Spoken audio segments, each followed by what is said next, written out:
पलवल स्थित असावटी स्टेशन के समीप बुधवार को भूमि अधिग्रहण के उद्देश्य को लेकर 4 मशीनें मौके पर पहुंची। इसकी सूचना मिलने पर गांव के लोग भी मौके पर पहुंच गए और अधिग्रहण के लिए आने वाले प्रशासनिक अधिकारियों का इंतजार करने लगे।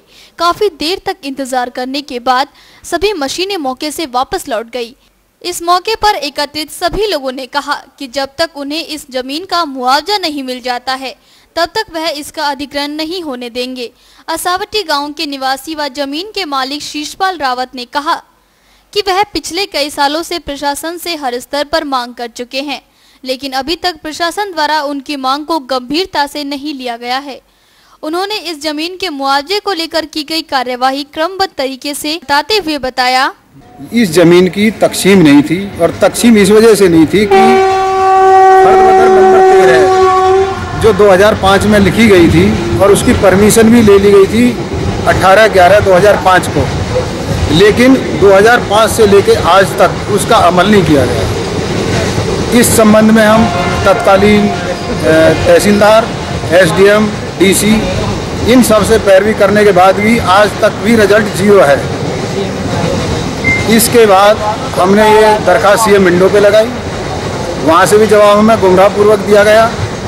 उसके बाद हमने पीएम साहब को भी लिखा, लेकिन आज तक हमें कोई जवाब नहीं मिला, ना हमारा कोई समाधान हुआ। इसके बावजूद भी आज पता चला है कि प्रशासन हमारे से ज़बरदस्ती कब्जा लेने के लिए यहाँ पे आया हुआ है और जब तक हमें ये मुआवजा ना मिले या इसके बदले हमें ज़मीन ना मिले तब तक हम किसी कीमत पर इस ज़मीन पे कब्जा नहीं होने देंगे। ये हमारी तरफ से समस्या है। प्रशासन मुआवजा क्यों नहीं दे पा रहा है? ये सारी प्रशासन की गलती है।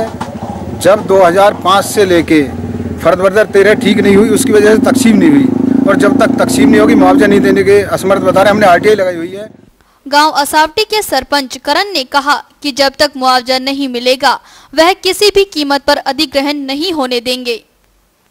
आम आदमी पार्टी के जिला संयोजक कुलदीप कौशिक ने कहा कि सरकार फ्रंट कॉरिडोर के लिए जमीन का अधिग्रहण करे, उसे कोई नहीं रोक रहा, लेकिन पहले किसानों को उनकी जमीन का मुआवजा तो दे। उन्होंने कहा कि जबरन वह किसी भी किसान के साथ अत्याचार नहीं होने देंगे।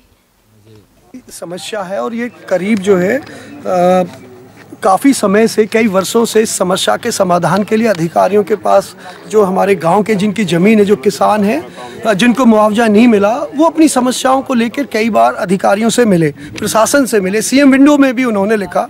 समस्या ये है कि ज़मीन जो थी, जिसको सरकार ने लिया है, ये डेडिकेटेड जो फ्रंट कॉरिडोर बन रहा उसके लिए जो एक्वायर की जगह है उसका मुआवजा नहीं दिया और मुआवजा ना देने का वो कारण बता रहे हैं कि तकसीम नहीं हुई।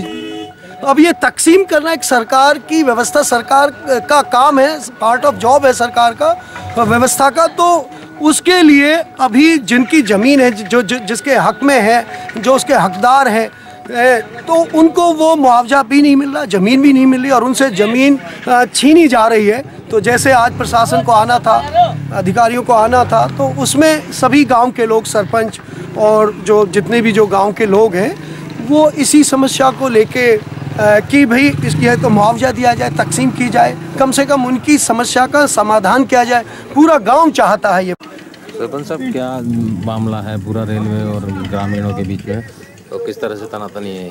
भाई मामला तो बहुत कुछ है और गवर्नमेंट और सरकार के लिए कुछ भी नहीं है। तो सरकार सबसे बड़ी तोब होती है, सरकार जो चाहे काम कर सकती है, मगर जिम्मेदार और मौजूदा गांव के ग्रामवासी हैं वो अपने हक के लिए छोटे से लेकर बड़े तक लड़ता है। वही जिम्मेदार हमारे हक के लिए लड़ रहे हैं। जो कुछ लोगों का मुआवजा दे दिया था रेलवे ने, कुछ लोगों का मुआवजा रह रहा है और मुआवजा जब तक नहीं देंगे हम कंस्ट्रक्शन नहीं करने देंगे। और वो कह रहे हैं, इनका कहना है कि हम सैंपल के लिए मिट्टी ले रहे हैं 10 फुट या 20 फुट गहरी। जब उन्होंने मिट्टी ले ली तो समझो शुरुआत कर दी। जब हम शुरुआत ही नहीं होने देंगे तो हमारे रुकावट हो जाएगी और हमारा मुआवजा मिल जाएगा, तो अपनी शौक से गवर्नमेंट अपना काम कर सकती है। तो मुआवजे में कितनी दिक्कत आ रही है और कितने लोगों को नहीं मिला है मुआवजा? मुआवजा कुछ ही लोग ही रह रहे हैं, तकरीबन मिल ही गया। कुछ कोर्ट केस हो रहा है, जब तक कोर्ट के डिसीजन नहीं होगा ना कंस्ट्रक्शन वो कर सकते ना हम काम करा सकते। तो अब आगे आपकी क्या रणनीति रहेगी? हमारी रणनीति है कि सरकार का कहना है कि 2019 तक कि रेलवे का काम फारिग हो जाएगा, मगर हम भी चाहते हैं जितनी पब्लिक की तादाद बढ़ रही है, इसका भी कहीं ना कहीं सुलझाना होना चाहिए। और ये जब काम हो जाएगा तो जब भी कोई निपटारा होगा कि हम भी ये चाहते गवर्नमेंट हमारा मुआवजा दे दे और अपना काम चालू करे।